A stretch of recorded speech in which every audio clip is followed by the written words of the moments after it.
Salam əziz Azərbaycan xalqı. Bir məsələ ilə bağlı yenə istərdim fikirlərimi bölüşüm və təbii ki etirazımı bildirim. Bildiyiniz kimi mobil operatorlar yenə öz inhisarçı mövqelərindən istifadə edərək insanları soymağa, talamağa yeni variantlar tapıblar.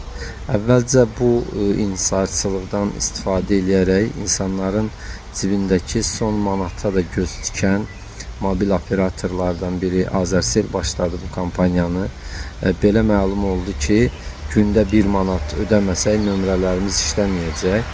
Sonradan düzdür buna ay tarif götürün, tarif paketi 30 gün aktiv qalır kimi donlar geyindirməyə çalışdılar, elədilər. Biz dedik, yoxdur, indi mobil Azərsel əgər bunu eləyibsə, indi digər mobil operatorlar var, Baksel var, Nar var, yəni onlardan istifadə edərik. Amma məlum oldu ki, bir gün, 2 gün sonra Baksel aşağı yuxarı eyni tarif qiymətlərini qaldırdı. Ondan sonra Nar da yenidən yeni tarifləri elan elədi. Mən belə başa düşdüm ki, burada gizli razılaşdırılmış inhisarçı mövqedən çıxış edən bir xalqa qarşı təxribat və komple var. Və bilirsiniz, biz zaten cərimə ödəyirik, zaten bahalı qiymətə qaz alırıq, işıq alırıq, su alırıq, kommunikasiya xətləri, nəqliyyat bahalıdır və onun üstə keyfiyyəti o qədər də ürək açmayan və regionda, Cənubi Qafqazda ən baha mobil operatorları biz işlədirdik. Yəni istər bu danışıq dəqiqələrinin ümumi qiyməti olsun, istər internetin qiyməti olsun, istər internetin keyfiyyəti və surəti və paketlərin tərkibi və üstə gəldə mobil operatorlardan biri Baksel də hətta 30 gündə 28 günə endirib və bir mənada 12 aydan 13-cü ayda düzəldir ki, nədir? İnsanlar aylıq paketlər götürəndə bir ildə 12 ay yox, 13 ay ödəsinlər. Yəni bunlardan olsa ayımızı 15-20 aya çıxardarlar ki, tək hər ay ödəniş eləyək.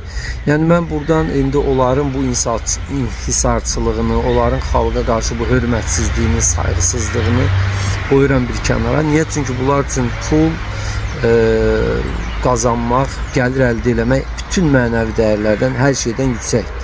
O baxımdan bunları tutaq qoyduq kənara.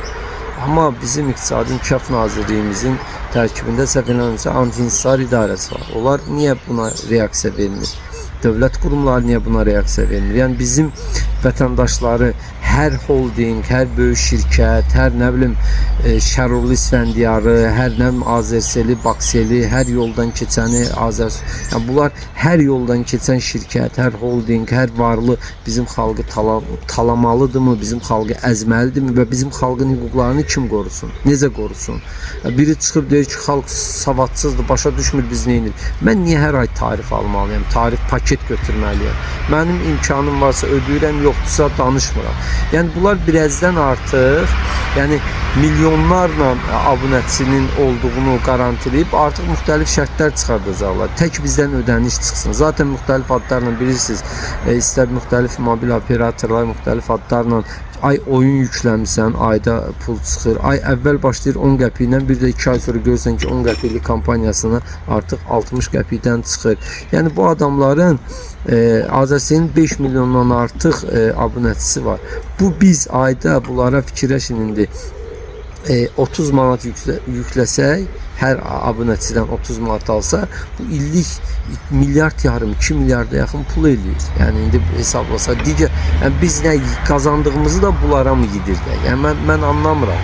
Yəni bu şirkətləri də bir vicdana səsləyirəm, bir vicdanlarının səsini eşitməyə səsləyirəm. Olmaz insanları belə talamaq. Zaten ən gəlirli, ən rentabelli şirkətlərdən öndə gələnlərsiniz. Zaten insanlar elə gecə-gündüz sizə pul xərcləyirlər. İndi insanların internetindən azad çıxışı var, yəni çıxış əldə edə bilirlər deyə ondan da mı sui-istifadə edilir? Əgər belə getsə, yəni mən xalqı nəyə çağırıram? Əgər belə davam eləsələr mobil operatorlar, biz partiya olaraq xalqa səsləniş eləyəcəyik və xahiş eləyəcəyik ki, ən azı mən başa düşürəm. İndi müasir aləmdə mobil operatorlardan tutaq ki, bu imtina eləmək mümkün olmur. İşlərimizlə bağlı, əlaqələrlə bağlı. Amma hər halda biz elan edib bir həftə, hər ayda bir həftə 10 gün boykot eləyə bilərik və hər ayda hər birimiz bu mobil operatorlardan 1 manat belə yükləməsək, mən bilirəm ki, bir həftə dözə bilərik. Bir həftə bunlara 1 manat yükləməsək, 1 manat da yükləməsək, bu mobil operatorlar 2 aya bizim xalqın ayağına gələcək və xalqla hesablaşacaq. Yəni əgər mobil operatorlar belə eləmirsə, biz də xalq olaraq gücümüz nədir? Boykot eləməkdir. Bunların xidmətlərini almamaqdır. Bunların xidmətlərini boykot eləməkdir və bunları cəzalandırmaqdır. Bu dünyada belə mexanizmlər işləyir. Odur ki, mən etirazımı bildirəm, kəskin şəkildə xalqın talançılığına son vermək lazımdır. Xalqın cibinə girmək lazım deyil və təbii ki, aidiyyatı qurumları da bu qanunsuz fəaliyyətin qarşısını almağına səsləyirəm. Biz AK Parti olaraq hər zaman xalqımızın yanındayıq və yanında da olaraq qalacağıq. Sağ olun.